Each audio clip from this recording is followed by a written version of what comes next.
everyone. Welcome to our Board of Education meeting. We'll begin with the Pledge of Allegiance to the flag. I pledge allegiance to the flag of the United States of America and to the republic for which it stands, one nation, under God, indivisible, with liberty and justice for all. So welcome back. Happy New Year. And we'll begin as we always see. It's a different year, but we're still going to begin it the same old way. Our administrative remarks. Happy New Year, everyone. I want to say congratulations to Audrey Smith. She's been a teacher aide in the district since 1998. She's being recommended tonight for an appointment as a teaching assistant. Okay. SEIU notified me that they will be voting on their contract on January 17th, so hopefully we'll have good news for you at the next meeting. That'll be great. We have a district-wide staffing meeting scheduled this week to discuss our vacancies, additional human resource needs, and special ed needs for the 18-19 school year. And we have a number of retirement vacancies that have been posted, and we're currently screening applicants for, including the assistant principal at the high school, mental health counselor, world language teacher, and special education teacher. That concludes my remarks. Nice and tidy. Thank you. And Mr. Carlson, welcome back. How are you doing? I'm doing well. How are you? Always good. Good evening, everyone. I just have a couple of updates in terms of budget. The tax-based growth factors were released by the New York State Office of Real Property Tax Services, and what that does, it measures new construction and significant additions to existing properties within a tax base. So it's a good thing when your tax-based growth factor increases. Ours increased by 0.06%, and while that may seem immaterial, it actually amounts to a $435,000 increase in our tax cap, which is a good thing, and it's shared among the new additions to the tax base. The governor's state aid proposal should be made available within the coming days, so we're anxious to get that, and that'll give us a good indication of where we are as we continue through the budget development process. Our athletic fields renovation committee will be meeting next Thursday, January 18th, and we'll be reviewing the revised scope of work presented by KG&D Architects and Insight Engineering. And upon their recommendation, these plans will be presented to the Board of Ed for their consideration of approval at the January 23rd meeting. And then that will initiate the formal bidding process to begin the work. Thank And that you. concludes my comments. Very good. Thank you, Mr. Carlson. And Ms. Gosh, how are you doing? Very well, Dr. Johnson, thank you. Today, our K-12 math liaisons and I spent half a day at Putnam Northern Westchester BOCES attending a Next Generations Mathematics Standards briefing. So you might recognize the Next Generation naming convention, as that was originally tied to the science standards, but it's also now applied to math and to ELA. So both mathematics and ELA are on the same implementation timeline, so that meant adoption happened in this past September of 2017. This school year is about building awareness. The next 2 school years will be about building capacity. In September 2020 will be the first full year of implementation of these new standards, with the new assessments taking place in the spring of 2021. So that means our current kindergartners will be the first students to, their first assessments that they take, and only assessments that they take, hopefully, will be the next generation standards in 3rd grade.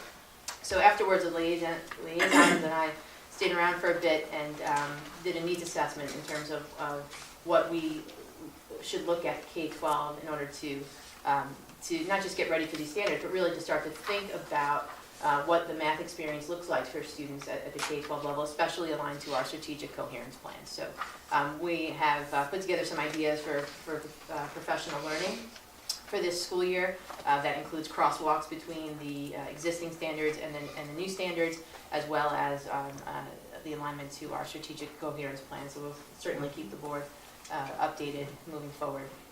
And my final comment has to do with our tri-state visit, which, as you know, is later this month. Yes. So we are vigorously preparing for that. January 24th to 26th, there'll be a team of colleagues here from schools across Connecticut and New York who will be giving us some feedback as critical friends around our 2 essential questions pertaining to our strategic coherence plan. So they'll be interviewing various constituents, observing classrooms, and examining evidence that we submit to them in terms of our implementation, not implementation, our awareness and buy-in of our strategic coherence plan. Thank you very much, Ms. Gosh. Sounds like you're going to be very busy, still, yes, always. And Dr. Henning, welcome back. Happy New Year. Welcome back as well. Thank you. Happy New Year, Dr. Gambour, Board Trustees. I want to welcome Ms. Teresa Cherry to Brewster. Teresa, could you stand up? Who became the interim principal of CD Star Intermediate School. So we're very happy that she was bored in retirement and was available to come and to help us out. So thank you very much, Ms. Cherry. Thank you. Can you be bored for retirement? She was. Yeah, really? You probably heard the news from the Regents about the creation of a new pathway for students with disabilities, which is a long-awaited safety net that's provided for students who can pass the course in math and English, but can't pass the Regents at a 55, and students with disabilities are required to pass the math and English Regents, which are really challenging, with the score of 55. And many students attempt the passing of that exam multiple times and still can't score between a 52 and a 54, which allows them to appeal. And what some of them ended up doing, unfortunately, is having to get to that point where they're almost the only option is to not to defer their graduation or even to feel so defeated that they can't. And that's been in place for a very long time. So at the December Regents meeting, they added another pathway or safety net, which requires that students who pass the course, their English and math course, but can't pass the Regents, can qualify for something called a superintendent's determination, which in effect looks at their proficiency and competency in the courses that they took. Not just math and English, but also any other course that results in a Regents exam. And that pathway falls underneath the CDOS, which is the New York State Career Development and Occupational Studies Commencement Credential. And that's in the special education community, that's a huge safety net that the Regents finally agreed to use. And what Ms. Gosh and I, along with Ms. Hoyler, Ms. Kennedy, Mr. LaFell, and Ms. Osuli sat down to review any students, as well as Ms. McCain and Dr. Murray, look at the pool of children going back as far as I think the 2010 cohort to determine how many children are eligible for that. So they're looking at all options. So really there should be no students who are not graduating on account of not being able to get past that region. So that's really significant. And I also want to congratulate and thank Christine Zirkelbach, who's not here, but Christine has led the effort at the state level and was present, when this decision was made. And she has worked tirelessly to make sure that that the Regents really think about, does it make sense to hold children back because they can't pass a math and English Regents? It doesn't make sense. And so finally something's being done, and it's Christine and her group of other devoted advocates that made this possible. Now we're waiting to hear what happens for English as a new language learners, which I'm not sure what the Regents is doing about that, but that's also, a pretty, unfair system, if you will, if you're expected to pass an English test, basically, if you've been in the country a couple of years, seems insane. So I don't know what's happening on that front, but I wanted to let you know that that's a major accomplishment or a major achievement in terms of what can happen for students with disabilities. The Regents also looked at the calculation of the 180 days of instruction that's required for students. And instead of looking at it from the standpoint of counting the minimum number of instructional hours per day and week for students in K-6 and students in 7-12, this is a different number, they decided to go to a year-long average, or not average, or a minimum of hours, instructional hours for students. So for K-6, we're required to make sure that children have a minimum of 900 instructional hours, that's K-6. And for students in grades 7 through 12, a minimum of 990 hours. So why is that significant? New York State's a really diverse district, and there are holidays that we don't celebrate, but other districts do. And they fall under that minimum. So this gives districts flexibility in terms of what's happening in their context. And it gives us an opportunity to make sure, as we've tried to do, increase, opportunities for professional learning to happen on days so that, when we're off on professional learning days or superintendent's conference days, as opposed to pulling teachers out of classrooms. So that's, again, an achievement. Now, that's still a moving target, that whole process, because that's one of the decisions that was made, but they haven't finalized the work of that committee, so there'll be other decisions that come about. Today, I had an opportunity to tour JFK with Dr. Zamplin.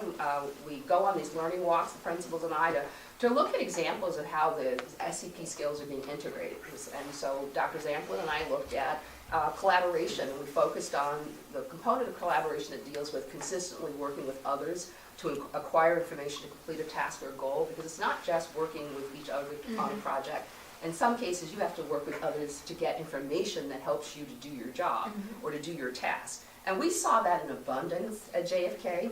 I was in a classroom, Dr. Zamplin and I were in Ms. Monte's classroom, second grade classroom, and the E&L team at at JFK listened to my request on Twitter for these rocks. They make these word rocks and word rock gardens.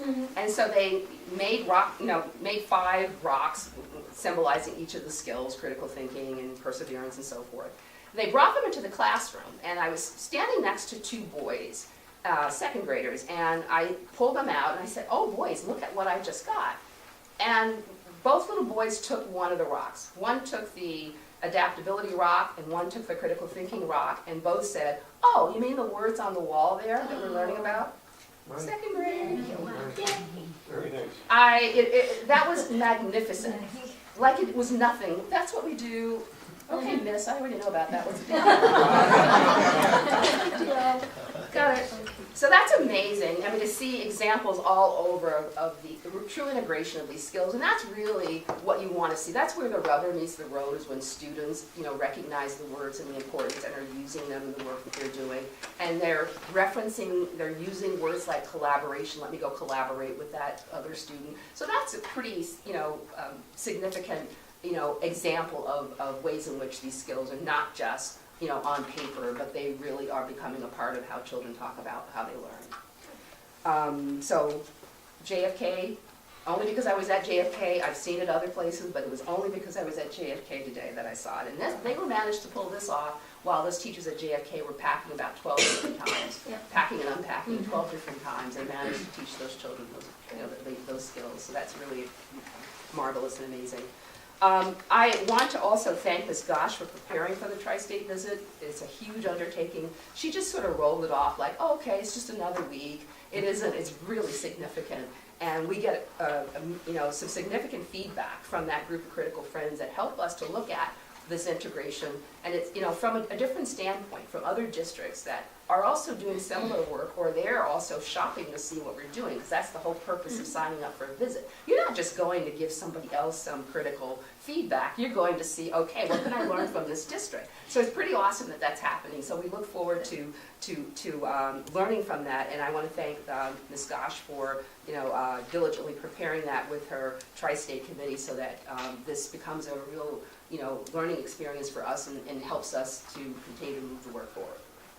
So I think that takes care of it, and hopefully we have no more snow days and it's 50 on Friday. It's pretty awesome. Thank you. This is your January thought for me. Yeah. Enjoy it.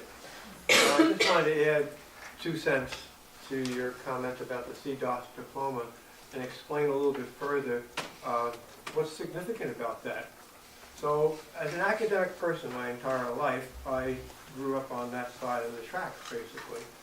But fortunately, BOCES had other plans for me at one point in time in my career, and they moved me to work in 2 places at one time, the Valhalla campus for career services and the Yorktown campus for career services.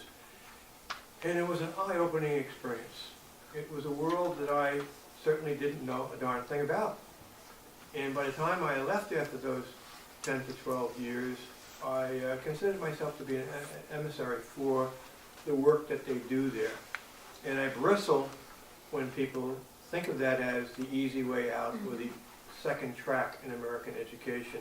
The fact of the matter is, the young men and women that I work with were extremely capable people. We had something in the old days they called VICA, the Vocational Industrial Clubs of America, which then morphed forward into something called Skills USA. And these, quote, clubs were really professional development devices, basically, where kids learned leadership skills. And as part of learning all of these skills, you could end up being the president of the New York State chapter. You could end up being the chapter president for the whole United States of America. And students at those two campuses got a chance to work with fellow students from around the entire state or the entire country, to meet our Congress people down in Washington every spring, to visit the halls of Congress. I mean, what a wow is that? And so my point is this: CDOS is about time. It's about time. I mean, I did that work in the 1990s coming into this century. It's legitimate. It stands on its own 2 feet. And it's about time also that we really put our money where our mouths are in terms of what we value as education. Reading, writing, and arithmetic, okay, that's good. The 4 C's is better, certainly. But tests and measurements like that don't even come close to appreciating all that kids can really do. So it's really great for us, not only to have this track for these particular children, but actually to be challenging our system to measure what does success in those other areas really look like. And that's not easy. It's so much easier to give a paper and pencil test and have a cutoff score and say, boom, you're in, you're out. It's much more challenging and, though, more authentic to figure out what does it mean to be a good cosmetologist, what does it mean to be a good computer programmer, what does it mean to be a great auto mechanic in this century. These are tougher things to measure, but measure we can do, and we have to do for the kids who are involved. It's a lot more authentic measuring than figuring out what a 55 looks like on the standards in English or in math. It's where we're going. And you're absolutely correct also in kind of foreshadowing, forewarning us. There are other populations of kids who can benefit from us busting out of the boxes and the squares of the 1950s and 1960s and so forth. It's not going to be easy, but we've already started down that course. And I think that your plan, the SCP for this district, is the roadmap for getting there. If you're willing to embrace things like collaboration, communication, creative problem solving, and so forth, you're on the road. You're on the road to making education more real and more authentic for a lot more learners. And if you do that, we've brought them into the stream of success that we're here to ensure for every child. Speaking of our students, welcome back. Happy New Year, Julie and Julian. How are we doing over there in the high school? All right. Give us some examples. Rehearsals for the spring musical, The Music Man, have begun and are running well. Ms. Perdigo is organizing a benefit concert with performances from all musical ensembles in the school. Leading up to the event, different clubs and organizations will be running various fundraisers, such as a staff versus students volleyball game and a charity bingo night. Any students not involved in a fundraiser are welcome to help by selling tickets, posting flyers, and selling merchandise. The final event will be taking place on February 8th. Through Demos Google Classroom, which contains over 800 members so far, EHS students have requested about 30 different flags to display in the school. The school is purchasing 3x5-foot flags to hang up in the cafeteria or school lobby. Demo is organizing another discussion on diversity convention to be held in February. This one will have a similar focus to past events, but we're hoping to run all day and work with a larger, more diverse group. Model UN will be going to Columbia University this week for the 17th Annual Conference and Exposition. About 800 students from around the world will gather in New York, forming committees that discuss topics ranging from the Trojan Wars to the impacts of pollution. Interacting with current Columbia students, Brewster delegates will get practice in fast-paced negotiations and crisis resolution. In terms of sports, the girls' varsity basketball team is having a very successful and busy season so far, with a record of 8 wins and 3 losses, and the varsity ski team looks forward to beginning their season with their first meet tomorrow. Great. Thanks for the update. We move on now for your consideration of action items. And the first one is old and familiar, the approval of the tax refund, and that's got to be you, Mr. Carlson. Yes, these are about a dozen tax refunds in town of Southeast and Patterson. They've been reviewed by our district treasurer and also our attorneys, and we're recommending approval for payment. Sounds good. We'll take a motion, please, for your consideration of this action item. Thank you, Mary Kay and Kristen. Questions or comments from the board? Seeing none, all those in favor? The motion passes 7-0. Action item number 2 concerns the acceptance of a donation of vertical mower for facilities department. Again, Mr. Carlson. Yes, we would like to thank Mr. Timothy Wallach for his generous donation of this equipment that will help us better maintain the athletic field. It's a Thatcher that removes dead grass, and it'll definitely help us in the future. So thank you, Mr. Wallach. That's great. I just wasn't aware that we have vertical growths of grass going on. It's cool, it's great. Okay, take a motion, please, for consideration of this vertical mower. Thank you, Glenn and Kerry. Don't you want to see this machine? We'll have a presentation. I was gonna say, we'll have a There you presentation go. about that. Any questions or comments from the board? Seeing none, all those in favor, the motion passes 7-0. Action item number 3, the approval of A, a separation from employee 2093, and B, a stipulation of settlement with employee number 1053 and 1069. That would be Ms. Culligan. Yes, this is to approve the separation agreement and accept the resignation of employee number 2093, as we have discussed in executive session. Yes. And then the B, the stipulation of settlement, is to waive the September 30th notification date for payout of unused sick time under the PTA contract for employees 1053 and 1069. Very good. So we'll take a motion, please, for your consideration of these 2 action items. The only 2 left to go are Diane and Sonia. Thank you both. Questions or comments from the board? Yes, ma'am. Steve, I have a question, but I'm not sure if we need to move to exec because it's involving employees. Well, yeah, personnel questions. So- Does it have to do with how you'll vote on this specifically? Okay, that's what, all right, so it won't determine how I have to vote, so Then we can do that we can, after. If it's a We can wait question till you need answered and to help you determine how to vote for this particular okay, so issue. then I can wait till our exec to ask the, okay, that's good, thank you. That's good clarification. That's Thank you. good, thank you. Thank you. Other questions or comments? Seeing none, all those in favor? The motion passes 7-0, and we'll discuss that further later. You move your attention down to the consent agenda now, which is in your packet or on your screen. And I'll take a motion, please, for your consideration of the consent agenda. Thank you again, Kristen and Mary Kay. Questions or comments concerning these matters? Seeing none, all those in favor? The motion passes 7-0. Section D are remarks, beginning with the board remarks and the BOE committee's update. Well, the holidays, it's kind of not much. Yeah, there hasn't been You mean you did consider our situation here during the holidays? My engine went to tight jurisdiction. We've all had our share. I apologize. It's going on a videotape. I know, it's okay, it's all that. What she really meant to say is she had Brewster on her I know, mind all the time. every day. Steve, policy met for the first time in 2018, this Okay. afternoon. And Michelle, I'm not stealing your thunder, but I was very excited to hear that we've gone through Erie BOCES enough so that now we're on the second round at looking at revisions on Erie BOCES. Are we- It was a very minor, one word change, but, we got it. it's almost like you could see the light at the end of the tunnel. So, That's great. yeah.